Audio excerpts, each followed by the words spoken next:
M حمزہ ناصر official Islamic channel کو like subscribe کریں۔ جو لوگ بیچارے مزدوری بھی کرتے ہیں، کام کاج بھی کرتے ہیں، ان کے لیے کتنی مشقت ہے کہ جسم کا پانی بھی خشک ہو جاتا ہے اور اس کے باوجود بھی روزے سے شوگر کے مریض ہیں، ان کے لیے 5-6 گھنٹے بھوک سے کاٹنے مشکل ہوتے ہیں اور وہ جو ہے وہ 18-20 گھنٹے جو ہے وہ بھوک میں کاٹ رہے ہوتے ہیں، اور پھر جو ان کا حال ہوتا ہے وہ نہیں پتہ ہوتا۔ اسی طرح مختلف بیماریوں اور مختلف امراض میں مبتلا صحت مند شخص بھی اتنی شدید گرمی میں اتنی بھوک اور پیاس کاٹتا ہے، تو یہ ایک کام ہے۔ تو یہ کیوں کیا جاتا ہے؟ اس کا مقصد کیا ہے؟ وہ مقصد کوئی مخفی مقصد نہیں ہے، کوئی پوشیدہ مقصد نہیں ہے جو معلوم نہ ہو، وہ قرآن نے بیان کر دیا، اور وہ کیا ہے؟ تقویٰ۔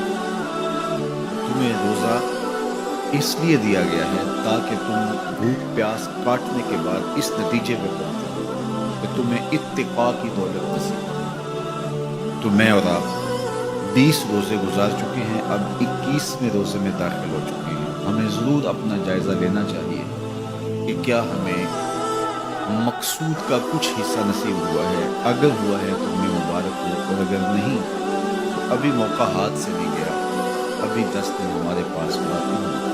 تو بھرپور محنت کر کے، مشقت کر کے اپنے آپ کو اس منزل تک لے جانا چاہیے۔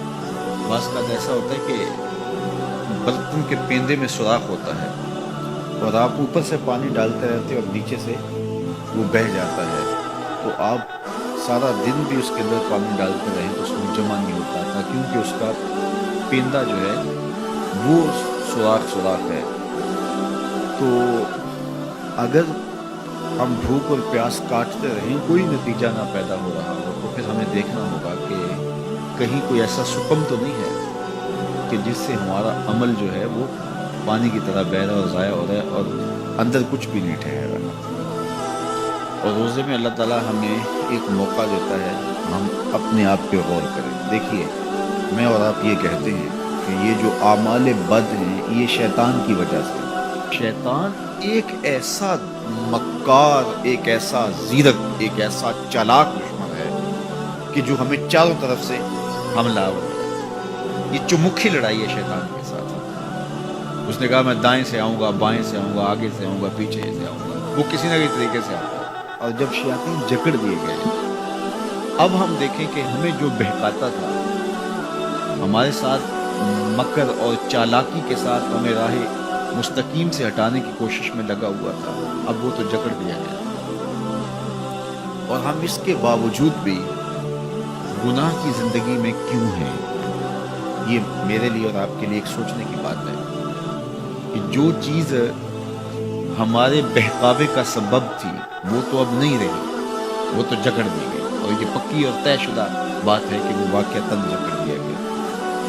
اب ہم اس کے باوجود کیوں گناہوں بھری زندگی بسر کرتے ہیں؟ تو ایک ہمارے لیے یہ سوچنے کا موقع ہے، کیا شیطان کی مسلسل صحبت کے نتیجے میں کہیں ہم خود ہی شیطان صرف تو نہیں ہو گئے کہ شیطان بند بھی کیا ہے، اور اس کے باوجود اگر ہم کسی کو دکھ دے رہے ہیں، اس کے باوجود ہم کسی کی غیبت کر رہے ہیں، اس کے باوجود ہم کسی پہ ظلم کر رہے ہیں، اس کے باوجود اگر ہم رزق حلال کی بجائے رزق حرام اکٹھا کر رہے ہیں، تو پھر ہمیں دیکھنا ہوگا کہ کہیں ایسا تو نہیں ہے کہ شیطان کی مسلسل صحبت کی وجہ سے اس کی صفتیں ہمارے اندر تو پیدا نہیں ہوگی، اس نے ہمیں اپنے رنگ کے اندر رنگ تو نہیں دیا، شیطان کی وجہ سے ہم اتنے شیطان وصف ہو گئے، شیطان صفت بن گئے کہ شیطان رخصت بھی ہو چکا، جکڑا بھی گیا،